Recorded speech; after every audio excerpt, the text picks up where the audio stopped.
Hi, I'm Janita, a licensed nail stylist and nail educator. I'm excited to share with you my techniques on the perfect gel manicure. Let's get to it. All right, let's get started on a perfect gel manicure. First, we're going to cleanse the hands of you and your client. You want to make sure that we start off with clean hands. Then we're wanting to remove whatever previous color they had on, if they have it on. Then after that, we're going to push back the cuticles. Once you push back the cuticles, you're going to then go in and shape the desired nail shape that your client wants. Then I'm going to use my cuticle bit, starting with the left side of the finger, having it in a forward motion. I use my e-file at the highest speed. This is to make sure that I'm not dragging the cuticle bit over the nail plate. I'm only focusing on the cuticle area. The goal of me using the cuticle bit is only to lift up the cuticle area, not to e-file on the actual client's finger. After I do all 10 fingers using the left side of the bit, I'm going to do the right side. I'm going to take it in the reverse motion and you do the right side of the bit.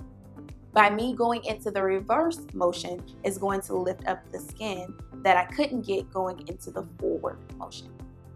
Looking at each nail plate, you should be able to see all of the cuticle lifted up off the nail plate, and then you're going to buff over the nail plate and then go in with your cuticle nippers to nip all of the skin that's lifted up. This is how I make sure that I don't overcut on the cuticle area, but only cutting what is necessary. Once I have clipped all of the extra excess cuticle around the client's nail, then I'm going to dust the nail, removing all of the extra dust that's on the nail plate. For doing this, you can use a lint-free wipe. Once I have dusted the nail, then I'm going to go in with my primer.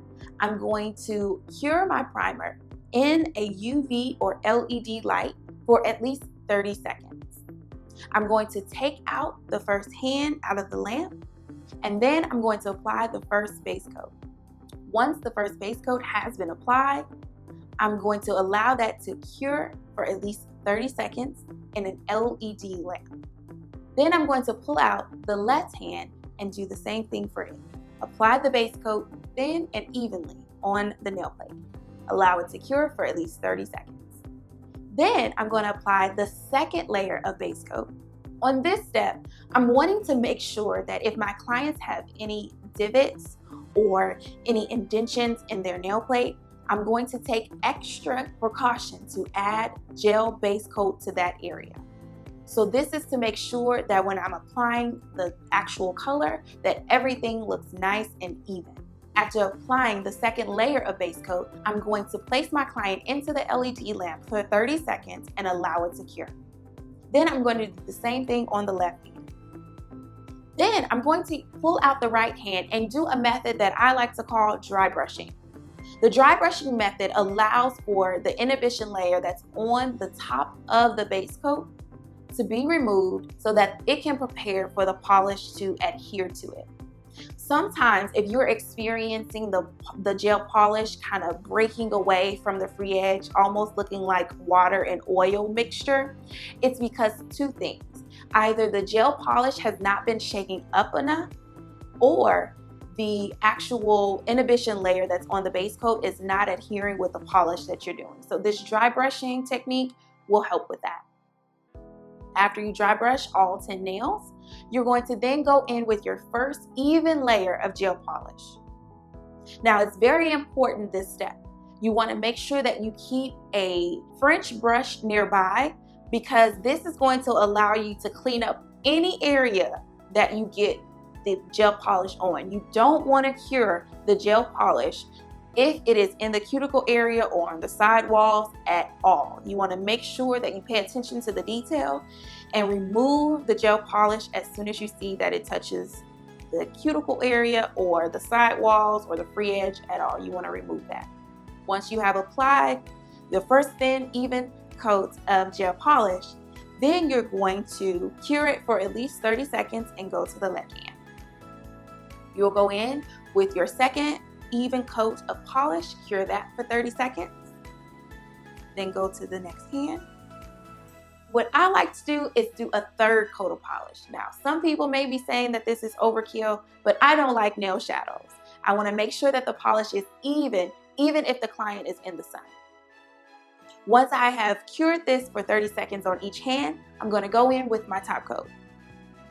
You want to make sure that you use a quality top coat because this is the finished look that the client is going to have for that 3+ weeks wear.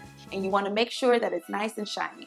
Applying it evenly is going to be key. Cure it for at least 60 seconds on both hands. This is my finishing time. On this step is when I go in and kind of shape the nail. I'm wanting to make sure that I kind of turn the nail, looking at it in my direction so that way I see the angles that the client sees. And then I'm going to make corrections wherever I need to make corrections to make sure that it's nice and even. I'm going to go in with 91% isopropyl alcohol and a lint-free wipe and wipe over each nail. That's when I'm going to remove the inhibition layer, not before I shape. This will help make sure that everything is cleaned up around the cuticle area, all the dust from doing your extra filing is taken off, and then you're going to go in with your cuticle oil. You're going to massage the cuticle oil in to all 10 fingers, and then you're going to go in with the massage lotion. For my massages, I like to at least go up into the elbow area, kind of massaging them, allowing them to take a moment for relaxation. Once I have massaged them completely, I'm going to go back in with a lint-free wipe and isopropyl alcohol to remove all the excess oil. And there you have it. Thank you so much for watching my techniques on the perfect gel manicure.